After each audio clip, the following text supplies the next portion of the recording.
Uber, Zomato, food पांडा सिर्फ apps नहीं थी, ये एक आइडियाज़ थे जो तुम जैसे एंटरप्रेन्योर्स ने स्टार्ट किए और आज मिलियन बिलियन डॉलर के स्टार्टअप्स बने हुए हैं। तुमने shark tank India, shark tank Pakistan तो ज़रूर देखा होगा, जिसमें फाउंडर्स को लाखों डॉलर की फंडिंग मिल रही होती है। लेकिन उसके साथ साथ एक ये भी चीज़ नोटिस की होगी कि जजेस फाउंडर से बड़े डिफिकल्ट से क्वेश्चन पूछ रहे होते हैं। तुम्हारा चर्न रेट क्या है, तुम्हारा बर्न रेट क्या है, एमवीपी बना हुआ है या नहीं। आज की इस वीडियो में हम सारी की सारी स्टार्टअप जर्नी को डिकोड करने वाले हैं। मैं आपको गारंटी देता हूं आफ्टर दैट वीडियो आपको कंप्लीटली समझ आएगा कि स्टार्टअप बनते कैसे हैं और सारी स्टार्टअप्स की टर्म, और आपको आइडिया होगा कि आप अपने स्टार्टअप को कैसे, अपने बिजनेस को कैसे स्टार्ट कर सकते हैं। हम एक एग्जाम्पल के थ्रू पूरी की पूरी स्टार्टअप जर्नी को अंडरस्टैंड करेंगे। अहमद एक स्टूडेंट है जिसने मार्केट की एक प्रॉब्लम को समझा कि मार्केट में जितने भी स्ट्रीट फूड वाले हैं, लोग इनका स्ट्रीट फूड ट्राई करना चाहते हैं, बट कोई ऐप नहीं है, कोई तरीका नहीं है इनका स्ट्रीट फूड ऑर्डर करने का। तो अहमद ने सोचा कि मैं एक ऐप बनाता हूँ, मोबाइल बेस्ड ऐप, जिस पे सारे के सारे स्ट्रीट फूड के जो वेंडर हैं वहाँ मैं डाल दूंगा और कस्टमर ऐप पर आके ऑर्डर कर लिया करेगा और हमारा राइडर उनको जाके डिलीवरी कर देगा कस्टमर। अब ये है आइडिएशन स्टेज, यानी कि अहमद के पास आइडिया आया है, उसने मार्केट की प्रॉब्लम को समझा है। इसको कहते हैं अभी जो स्टार्टअप है वो आइडिया स्टेज पे है। अब समझते हैं स्टार्टअप एक्चुअली में कहते किसे हैं। स्टार्टअप कोई भी एक ऐसा आइडिया होता है जो मार्केट की रियल प्रॉब्लम को सॉल्व करता है। यानी कि कस्टमर को प्रॉब्लम आ रही थी कि वो स्ट्रीट फूड नहीं खा सकते थे, तो अहमद ने सोचा ऐप बना देता हूँ, और वो मार्केट की रियल प्रॉब्लम को सॉल्व कर रहा है और उसका आइडिया स्केलेबल भी है, यानी कि वो इसको मुख्तलिफ सिटीज़ में भी लॉन्च कर सकता है, मुख्तलिफ कंट्रीज़ में भी लॉन्च कर सकता है। तो ये बन जाता है स्टार्टअप इनिशियल स्टेज पे का ऐसे आइडिया जो मार्केट की प्रॉब्लम को सॉल्व कर। अब मैंने सोचा मैं मार्केट में इसकी डिमांड तो चेक करूँ, वाकई में लोगों को ये चीज़ चाहिए भी है कि नहीं चाहिए। इसको कहते हैं मार्केट रिसर्च।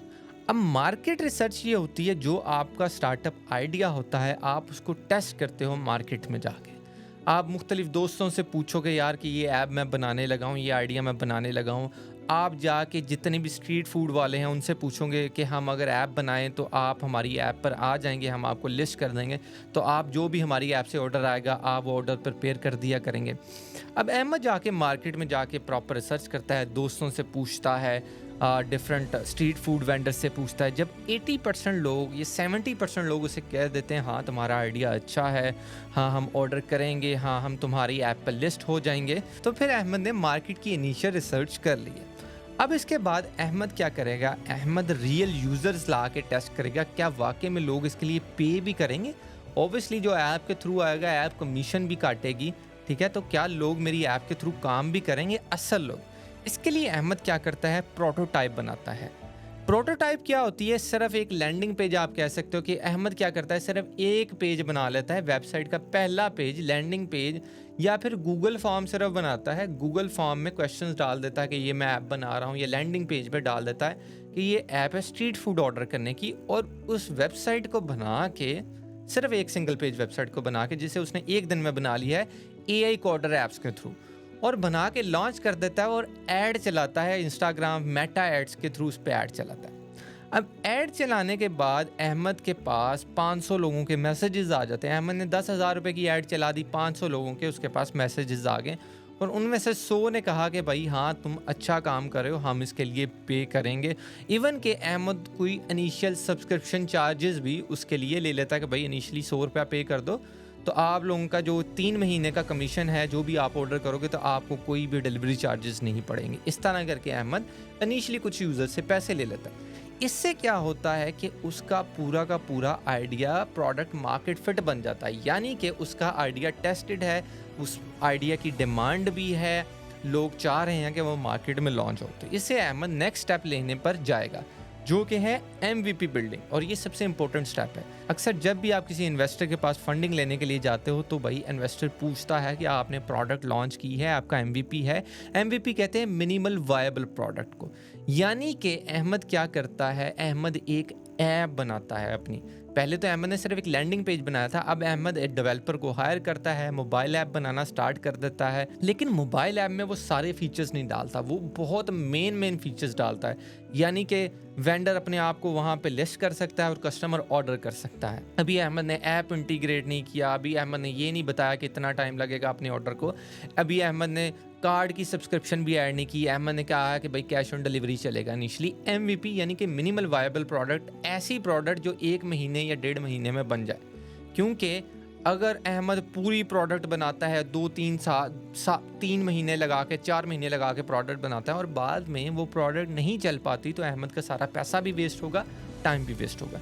इसलिए हमने क्या किया, हमने MVP बना दिया। आपने भी जब अपना कोई स्टार्टअप या प्रोडक्ट स्टार्ट करनी है तो पहले मिनिमल प्रोडक्ट बनानी है जिसमें सिर्फ कोर फीचर्स हों, फिर उसको मार्केट में टेस्ट करना स्टार्ट करना। अब MVP बनाने के बाद उसने क्या किया, उसने इस पे एड्स चलाई, डिफरेंट वेंडर्स के पास गया, उसको लिस्ट करना स्टार्ट कर दिया, लोगों को बताना स्टार्ट कर दिया, अपने कॉलेज में, अपनी यूनिवर्सिटी में बताया, तो यूज़र्स ने आके उस ऐप को यूज़ करना स्टार्ट कर दिया। लेकिन इसमें एक कॉन्सेप्ट आता है बूटस्ट्रैपिंग का। बूटस्ट्रैपिंग ये होती है कि अहमद ने MVP बनाने के लिए अपना खुद के पैसे ऐड ऑन किए, उसने किसी इन्वेस्टर से पैसे नहीं लिए। बूटस्ट्रैपिंग होती है अपने पैसों से अपनी प्रोडक्ट बनाना, अपना स्टार्टअप चलाना। यानी अहमद के पास 1 लाख था, या अहमद ने अपने किसी दोस्त को भी साथ में ऐड ऑन कर लिया, उसको को फाउंडर बना लिया कि भाई तुम पार्टनर हो, हम 50-50 पार्टनर हैं। बिलाल को ऐड कर लिया, भाई बिलाल तुम 50% के तुम्हारा पास होगा कंपनी का, 50% मेरे पास होगा। बिलाल ने भी 50,000 डाल दिया, अहमद ने भी 50,000 डाल दिया। 1 लाख में उनका आइडिया मार्केट में लॉन्च हो गया, उन्होंने मार्केटिंग कैंपेन भी चला दी। तो ये थी बूटस्ट्रैपिंग, यानी कि अपने पैसों के साथ अपने आइडिया को, अपने बिजनेस को ग्रो करना। अब ये हुआ जब मार्केट में लॉन्च होगी तो इनिशियली कुछ लोगों ने ऐप डाउनलोड की, 200 लोगों ने ऐप डाउनलोड कर लिया, 20 कस्टमर ने एक्चुअल में ऑर्डर भी कर दिया। अब हमने एक इंपॉर्टेंट कॉन्सेप्ट अंडरस्टैंड करना है, कस्टमर एक्विजिशन। ये बहुत कॉमन सुना होगा आपने शार्क टैंक में, कैक। तो अब ये होता है कि इसका मतलब है कि एक कस्टमर लाने में आपकी कितनी कॉस्ट आई। इसको एक एग्जांपल से समझते हैं। फॉर एग्जांपल हमने $1000 की फेसबुक ऐड चलाई, $500 उस बंदे को दिए जिसने ऐड चलानी थी, $500 डिफरेंट अदर टूल्स पे लगे, टोटल $2000 का खर्चा आया और हमें टोटल कितने आए, 20 कस्टमर आए। ये एक एग्जांपल दे रहा हूँ। अब हमने जब कस्टमर एक्विजिशन कॉस्ट निकालनी होती है ना, कि एक कस्टमर हमें कितने में का पड़ रहा है, तो जितनी कॉस्ट आई उसको डिवाइड कर देते हैं टोटल कस्टमर पे। $2000 की कॉस्ट आई थी, डिवाइड किया 20 पे, तो हमें एक कस्टमर पड़ा $100 का। ये था कैक, कस्टमर एक्विजिशन कॉस्ट। तो ये बहुत इंपॉर्टेंट है आपको अंडरस्टैंड करने के लिए। इससे ही पता लगेगा कि आपकी मार्केटिंग कैंपेन्स प्रॉफिटेबल भी हैं कि नहीं हैं। अब फिर एक कॉन्सेप्ट आता है ग्रॉस प्रॉफिट। ग्रॉस प्रॉफिट होता है कि जो आपका रेवेन्यू जनरेट हुआ ना, फॉर एग्जांपल 20 कस्टमर से 1 लाख का रेवेन्यू जनरेट हुआ, तो आप उससे डायरेक्ट कॉस्ट निकालोगे। डायरेक्ट कॉस्ट क्या है, राइडर्स की कॉस्ट है, जो आपने राइडर हायर किए हुए हैं, जो आपने कस्टमर ने फूड ऑर्डर किया, तो क्या हुआ कि आपने राइडर्स हायर किए हैं जो वेंडर की दुकान पे गए, उन्होंने फूड पकड़ा, कस्टमर को डिलीवर किया। ये डायरेक्ट कॉस्ट है आपकी, यानी ये आपने पे करने ही करने हैं और फ़ौरन पे कर देने। अब फॉर एग्जांपल आपके बिजनेस ने 5 लाख की सेल की थी, जिसमें से 2 लाख रुपया डायरेक्ट कॉस्ट थी जो राइडर्स को गई। अब पीछे बचा 3 लाख। अब 3 लाख में से हमने चीज़ें माइनस करनी है। कौन सी चीज़ें माइनस करनी है, ऑपरेशनल कॉस्ट, ऑफिस का जो अगर आपने बंदे टीम रखी हुई है, ऑफिस का रेंट, आपकी मार्केटिंग कैंपेन जो आपने मार्केटिंग पे पैसा लगाया है, आपके एम्प्लॉयज़ की सैलरीज, सारा ऑपरेशन कॉस्ट आप माइनस करोगे। ये सब माइनस करने के बाद आपके पास आता है एबिटा। तो एबिटा एक्चुअली में होता है कि सारा कुछ माइनस करके आपका जो प्रॉफिट होता है वो होता है एबिटा। ये बहुत लाइक कॉमन क्वेश्चन है जो कि इन्वेस्टर पूछते हैं, जजेस पूछते हैं। इसमें हमने कर दिया ग्रॉस प्रॉफिट, माइनस कर दिया। ग्रॉस प्रॉफिट क्या था, जो हमारी डायरेक्ट कॉस्ट थी, जो कि थी 2 लाख रुपया। तो पीछे हमारे पास यहाँ पे देखें बचा था 3 लाख रुपया। अब 3 लाख में से हमने माइनस कर दिया ऑपरेशनल कॉस्ट, जिसमें से 50,000 ऑफिस रन था, मार्केटिंग का था, सैलरीज का था। ये सब माइनस करने के बाद हमारे पास बचा है 1.5 लाख का प्रॉफिट। इसे कहते हैं EBITDA, actual profit, real profit, सब कुछ माइनस करने के बाद। इसके बाद एक कॉन्सेप्ट आता है बर्न रेट। बर्न रेट का मतलब ये है कि आप एक्स्ट्रा पैसे कितने लगा रहे हैं। फॉर एग्जांपल आप 3 लाख रुपया हर महीने आपका लग ही रहा है सारी इधर उधर की कॉस्टिंग करके, बट आपका रेवेन्यू सिर्फ 2 लाख रुपये जनरेट हुआ है, तो इसका बर्न रेट हुआ 1 लाख पर मंथ। यानी कि 1 लाख रुपया आप हर महीने लूज़ कर रहे हो। ठीक है, तो ये था बर्न रेट का कॉन्सेप्ट, यानी कि 1 लाख रुपया आप हर महीने लूज कर रहे हो। इसके बाद कॉन्सेप्ट है रनवे का। रनवे का ये है कि how many month of survivals, यानी कि आपके बैंक अकाउंट में कितना पैसा पड़ा है और आप कितने महीने सर्वाइव कर सकते हो अपने बर्न रेट के हिसाब से। फॉर एग्जांपल आपके अकाउंट में 10 लाख रुपया पड़ा है, तो लेकिन रनवे कैसे कैलकुलेट करेंगे, लेकिन हमारा बर्न रेट क्या है, हर महीने 1 लाख रुपये का बर्न रेट है जो जेब से जा रहा है। अब 10 लाख को डिवाइड कर देंगे 1 के साथ, तो 10 महीने, यानी कि 10 महीने हम सर्वाइव कर सकते हैं। 10 महीने बाद हमें हमें या तो पैसा चाहिए या तो हमें कंपनी बंद करनी पड़ेगी। इसके बाद इंपॉर्टेंट कॉन्सेप्ट्स आ जाते हैं फंडिंग के। अब अहमद साहब ने क्या किया, अहमद साहब ने अपना बर्न रेट भी कैलकुलेट कर लिया, अहमद साहब ने अपना रनवे भी कैलकुलेट कर लिया है। अब अहमद कहता है कि भाई मैंने तो काम करना है एक्सपैंड। तो अब एक्सपैंड करने के लिए अहमद को चाहिए होगी फंडिंग, क्योंकि अहमद ने पहले क्या इन्वेस्ट किया था, 1 लाख रुपए इन्वेस्ट किया था, 50 उसने किया था, 50 उसके दोस्त ने किया था। अब वो जाएगा फंडिंग की तरफ। अब जो इनिशियल आपको फंडिंग करते हैं ना, जो लोग जो इनिशियल आपके मतलब जो पहली फंडिंग होती है वो एंजल्स इन्वेस्टर कर रहे होते हैं। एंजल इन्वेस्टर मोस्टली क्या होते हैं, इनिशियल इंडिविजुअल लोग होते हैं। कोई बिजनेसमैन हो सकता है, कोई जिस तरह का बिज़नेस आप बिल्ड करो उस तरह का बिज़नेस की वो पहले किसी और उस तरह के स्टार्टअप में काम कर रहा हो, वो एम्प्लॉय होगा, उसका वाइस प्रेसिडेंट होगा। ये नॉर्मली बड़ी कंपनीज़ नहीं होती, ये लोग ही होते हैं जिनके पास पैसा होता है। ये इंडिविजुअल पर्सन होते हैं जो कि आप फॉर एग्जांपल आप जिस कंपनी में काम कर रहे हो, पहले एम्प्लॉय थे, आप उसको अपना आइडिया पिच करते हो, कहते हो भाई इन्वेस्टमेंट दे दो, तो उसको आइडिया पसंद आता है, वो उसमें इन्वेस्टमेंट कर देता है, तो वो आपका एंजल इन्वेस्टर हो गया। अब सीड फंडिंग क्या होती है? सीड फंडिंग एक्चुअली में आपकी पहली इन्वेस्टमेंट होती है जो आप लोगों से पकड़ते हो या एंजल इन्वेस्टर से पकड़ते हो।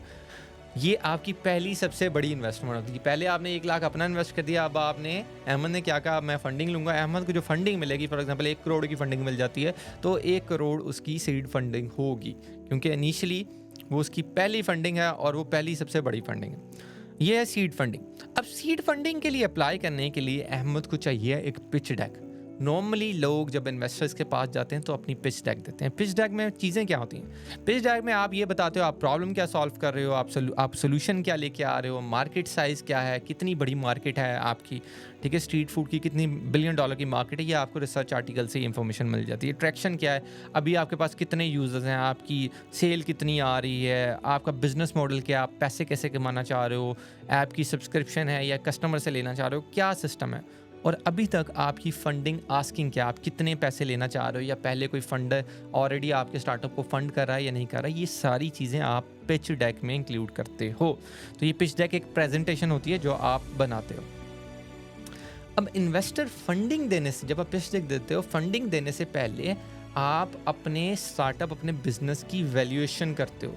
ये वैल्यूएशन एक्चुअली में आप खुद कैलकुलेट करते हो, ये आपकी कंपनी की एक्चुअल वर्थ होती है। अगर आपकी कंपनी बिके तो कितने की बिकेगी, तो ये आपकी एक्चुअल वर्थ होती है। फॉर एग्जांपल 100 केक आपने लास्ट मंथ बेचे हैं और हर केक आप 500 रुपये का बेच रहे हो और एक्सपेक्टेड ये है कि अगले महीने आप 500 केक बेचोगे, ठीक है, तो उस हिसाब से आप अपनी वैल्यूएशन बनाओगे यार कि मेरी कंपनी इतनी की वैल्यूएट है, यानी कि मेरी कंपनी फॉर एग्जांपल 80 लाख की इसकी वैल्यूएशन है, ये 1 करोड़ की वैल्यूएशन। अब वैल्यूएशन की भी टाइप है, प्री मनी वैल्यूएशन और post money valuation. Pre money ये है कि अभी फंडर इन्वेस्टर ने फंड नहीं किया तो आपकी कंपनी की क्या वैल्यूएशन है, और पोस्ट मनी ये है कि जब इन्वेस्टर आपकी कंपनी में फंड कर देता है तो उसकी क्या वैल्यूएशन। इसको अभी हम डिटेल में देखते हैं। सिंपल एग्जांपल ये है कि प्री मनी वैल्यूएशन अगर आपकी 80 लाख है, इन्वेस्टर ने आपको 20 लाख दे दिया है, तो पोस्ट मनी वैल्यूएशन वो ये होगी, प्री मनी वैल्यूएशन जो कि 80 लाख थी और जो जितना इन्वेस्टर ने दिया 20 लाख दिया, तो वो बन जाती है पोस्ट वैल्यूएशन। अब कैसे? 80 लाख प्लस 20 लाख बन गई 1 करोड़। अब आपकी पोस्ट मनी वैल्यूएशन बन गई है 1 करोड़ रुपया, जबकि प्री थी 80 लाख, जो इन्वेस्टर ने अपना पैसा डाल दिया उसको प्लस किया, तो ये आपकी पोस्ट बन गई। अब जब इन्वेस्टर आपको पैसा देता है ना, तो आपसे इक्विटी लेता है। इक्विटी यानी कि पार्टनरशिप परसेंटेज आपकी कंपनी की, आपकी शेयर्स की। ये कॉन्सेप्ट समझना बहुत इंपॉर्टेंट है। इक्विटी होती है ओनरशिप द इन्वेस्टर गेट। अब इक्विटी कैलकुलेट कैसे करते हैं? फॉर एग्जांपल इन्वेस्टर ने डाला है 20 लाख और आपकी कंपनी की वैल्यूएशन थी 1 करोड़ रुपया। अब 20 लाख को हम डिवाइड कर देंगे 1 करोड़ पे, तो ये बन जाता है 20%, यानी कि 20% आपका इन्वेस्टर आपकी कंपनी का लेगा। इसको डिटेल्ड में समझते हैं through shares, through actual framework. For example आपकी कंपनी के पास हैं 10,000 शेयर्स हैं और 2 मेंबर, 2 पार्टनर हैं, बिलाल और अहमद, जो कि 50% के हैं। कंपनी की अभी तक वैल्यूएशन है 10 करोड़ रुपया, उसकी वैल्यूएशन है। जो इन्वेस्टर नया आप ऐड ऑन कर रहे हो वो कह रहा है भाई मैं 2 करोड़ रुपये ऐड ऑन करूँगा। आपका जो हर एक शेयर है ना, हम उसकी पहले वैल्यू निकालते हैं। अब 10 करोड़ रुपया टोटल आपकी कंपनी की वैल्यूएशन थी। इन्वेस्टर के पैसा डालने से पहले आपके पास 10,000 शेयर थे, उसको डिवाइड किया तो 1 लाख पर शेयर बन गया। यानी कि 5,000 शेयर अहमद के पास है, 5,000 शेयर जो आपका सेकंड पार्टनर है, हम उसको बिलाल कर देते हैं, बिलाल के पास है, ठीक है, तो 5,000 है टोटल। अब इन्वेस्टर जब आएगा वो 2 करोड़ अपना डालना चाह रहा है, तो अब शेयर जो है ना तो बिलाल अपने शेयर्स देगा, ना तो अहमद अपने शेयर्स देगा। अगर वो अपने शेयर्स नए इन्वेस्टर को देता है तो वो एक्चुअल में अपने शेयर्स बेच रहा है, अपने शेयर्स दे रहा है। तो अब वो पैसा बिलाल के पास आएगा या फिर अहमद के पास आएगा जो बेच रहा होगा। लेकिन इस केस में हमें पैसा चाहिए कंपनी के पास, कंपनी को पैसा चाहिए, ना कि बिलाल और अहमद को। बेशक वो उसके फाउंडर्स हैं, को फाउंडर्स हैं, लेकिन पैसा किसको चाहिए? कंपनी को। कंपनी क्या करेगी? कंपनी नए शेयर्स एलोकेट करेगी उस हिसाब से जितने पैसे वो डाल रहा है। फॉर एग्जाम्पल, न्यू शेयर कैसे एलोकेट होते हैं? अब new investment divided by price पर शेयर। अब न्यू इन्वेस्टमेंट कितनी आ रही है? 2 करोड़ रुपया नया आ रहा है जो इन्वेस्टर डाला है, और पर शेयर की प्राइस ऊपर हमने कैलकुलेट की 1 लाख रुपया। अब इसको डिवाइड कर देंगे, ये बन जाएगा 2000 शेयर, यानी कि कंपनी अब 2000 शेयर नए लॉन्च करेगी, जो कि टोटल शेयर बन जाते हैं 12000। पहले शेयर थे 10000, नए शेयर जो दिए गए वो बन गए 2000, टोटल शेयर बन गए 12000 रुपये। अब हम देखते हैं कि कितने कितने परसेंटेज आता है सारे फाउंडर्स के पास, सारे पार्टनर्स के पास। 2000 शेयर्स को भाई डिवाइड कर दो, इन्वेस्टर के पास जितने जाने, 12000 शेयर थे, 2000 इन्वेस्टर के पास है, डिवाइड होके बन गए 16%। उसके पास 20% नहीं आया, बेशक वो 2 करोड़ ऐड ऑन कर रहा था, उसके पास आए 16%। अहमद के पास पहले 50% थे, बिलाल के पास भी 50% थे। अब क्या हुआ? बिलाल अपने शेयर्स को डिवाइड करेगा, 5000 शेयर्स, उसके 5000 ही रहेंगे, ठीक है, बाकी को फाउंडर्स का 5000 ही रहेंगे। बस ये हुआ कि नए शेयर्स हमने एलोकेट कर दिए, 5000 को डिवाइड किया 12000 पे, तो 41% अब इसके पास, अहमद के पास रह गया, बिलाल के पास भी 41% रह गया। अब अगर तीनों इन्वेस्टर्स के, तीनों फाउंडर्स पार्टनर्स के शेयर्स को प्लस किया जाए तो ये 100% बनते हैं। तो ये कॉन्सेप्ट था डिल्यूजन का, यानी कि जब नया इन्वेस्टर, नया बंदा आता है तो बाकी सारे जितने भी पार्टनर्स होते हैं उनके शेयर्स भी कम होते हैं। बट अगर एक एग्रीमेंट ऐसा भी है जिसमें उनके शेयर्स कम नहीं होते, लेकिन नॉर्मली केस में शेयर्स कम होते हैं। अब क्या हुआ? अब वैल्यूएशन भी होगी, अब इक्विटी भी डिसाइड होगी कि इतनी % हम नए इन्वेस्टर को दे रहे हैं, अहमद ने डिसाइड कर लिया। लेकिन सबसे पहले पार्टनरशिप होने से पहले एक टर्म शीट बनाई जाती है, उस टर्म चीज़ में मुख्तलिफ चीज़ें ऐड ऑन की जाती है। अब हमारा नया इन्वेस्टर है, हमारा नया इन्वेस्टर है सारा। अब जो टर्म शीट हम बना रहे हैं, हम इसमें लिखेंगे कि इन्वेस्टमेंट कितनी है। तो इसमें है कि 2 करोड़ की इन्वेस्टमेंट है, इक्विटी कितनी % जा रही है? 16% कुछ जा रही है, ठीक है, हमने डिसाइड किया, जो कैलकुलेट किए 16% है। और बोर्ड सीट, अब सारा जो कह रही है, सारा कह रही है मैं 20% इक्विटी तो लूँगी, लेकिन मैं बोर्ड ऑफ डायरेक्टर भी बनना चाहती हूँ। बोर्ड ऑफ डायरेक्टर ये होता है कि जो आपकी कंपनी के फैसले लेते हैं, बड़े बड़े जो डिसीजन होते हैं, कंपनी बेचनी है नहीं बेचनी, या नया बंदा लेके आना है कंपनी में बड़े लेवल का, तो ये सारे बोर्ड ऑफ डायरेक्टर्स ये फैसला करते हैं। अब इन्वेस्टर कह रहा है कि भाई मैं तो बोर्ड ऑफ डायरेक्टर भी बनूंगा, मुझे तो एक सीट उसकी भी चाहिए। अब समटाइम क्लेम कर देते हैं इन्वेस्टर, जब वो चाह रहे होते हैं कि हमारे पास सारा कंट्रोल है, चीज़ों का कंट्रोल हमारे पास है। ये नॉर्मली छोटी कंपनीज़ में होता है, या बहुत बड़ी फंडिंग आप बिलियंस में ले रहे हो तो उस केस में होता है। तो अब इसमें उसने बोर्ड सीट भी मांग रही है। अब लिक्विडेशन प्रेफरेंस भी, लिक्विडेशन प्रेफरेंस ये होती है कि जो इन्वेस्टर है वो कहता है अगर कंपनी बिकती है या बंद होती है तो भाई जितने पैसे कंपनी के आते हैं बेचकर, मैंने जो 20% अपना दिया ना या 16% ऐड ऑन किया है, वो पहले तुम मेरा क्लियर करोगे, बाकी हिसाब किताब तुम बाद में देखोगे, पहले तुम मेरा हिसाब किताब देखोगे।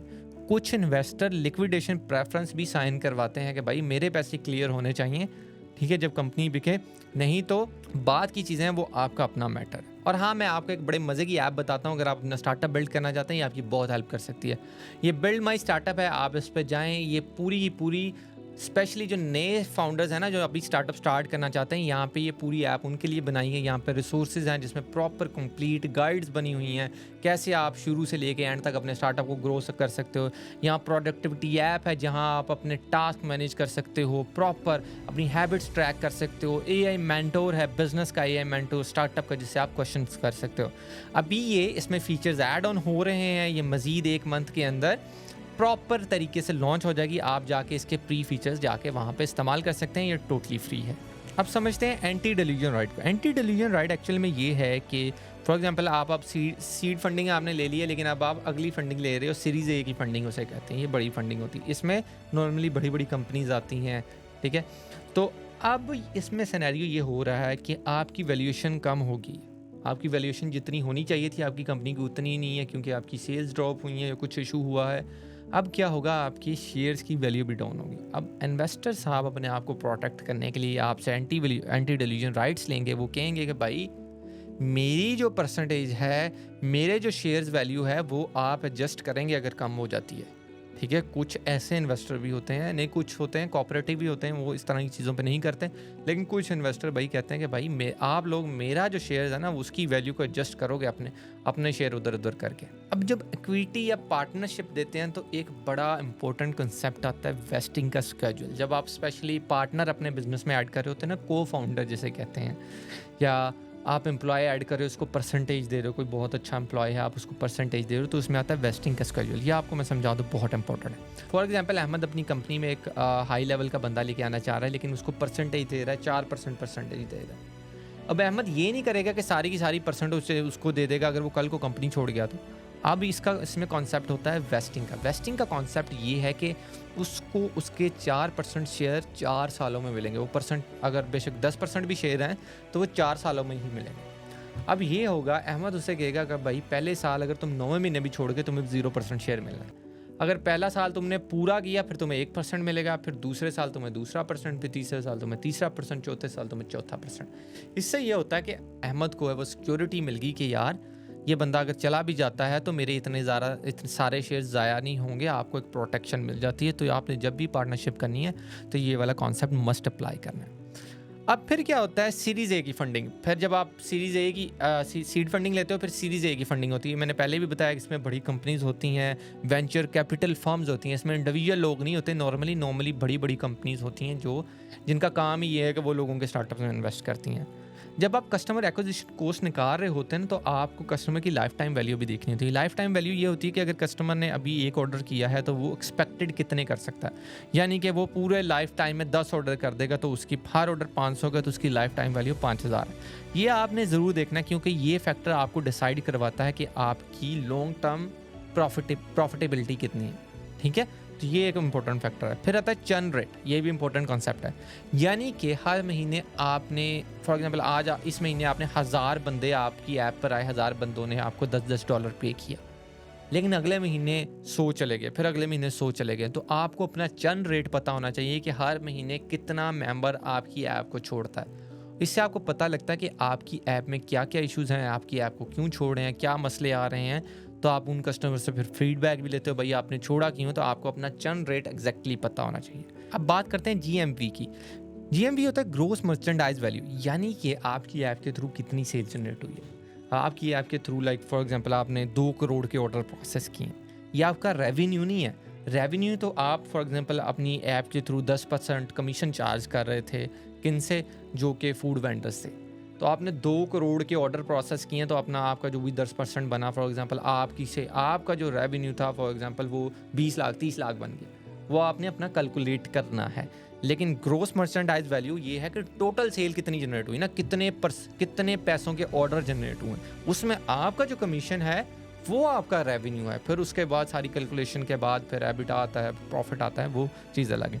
तो होपफुली मैंने स्टार्टअप्स के सारे मेजर कॉन्सेप्ट्स क्लियर कर दें। मजीद इस पे स्टार्टअप कंप्लीट सीरीज़ आएगी जिसमें you will get to learn कि आप कैसे अपना स्टार्टअप स्टार्ट कर सकते हैं। आई वुड रिकमेंड कि यार टाइम आ गया कि आप अपना स्टार्टअप बिल्ड करें। ऑलमोस्ट मैंने स्टार्टअप के सारे कॉन्सेप्ट आपको बता दिए हैं। अगर आप मेरी एंटरप्रेन्योरशिप कम्युनिटी में ऐड होना चाहते हैं तो डिस्क्रिप्शन में भी लिंक है, बायो में भी लिंक है, और अगर आप build my startup app use करना चाहते हैं तो उसका भी लिंक बायो में लगा हुआ है। Thank you.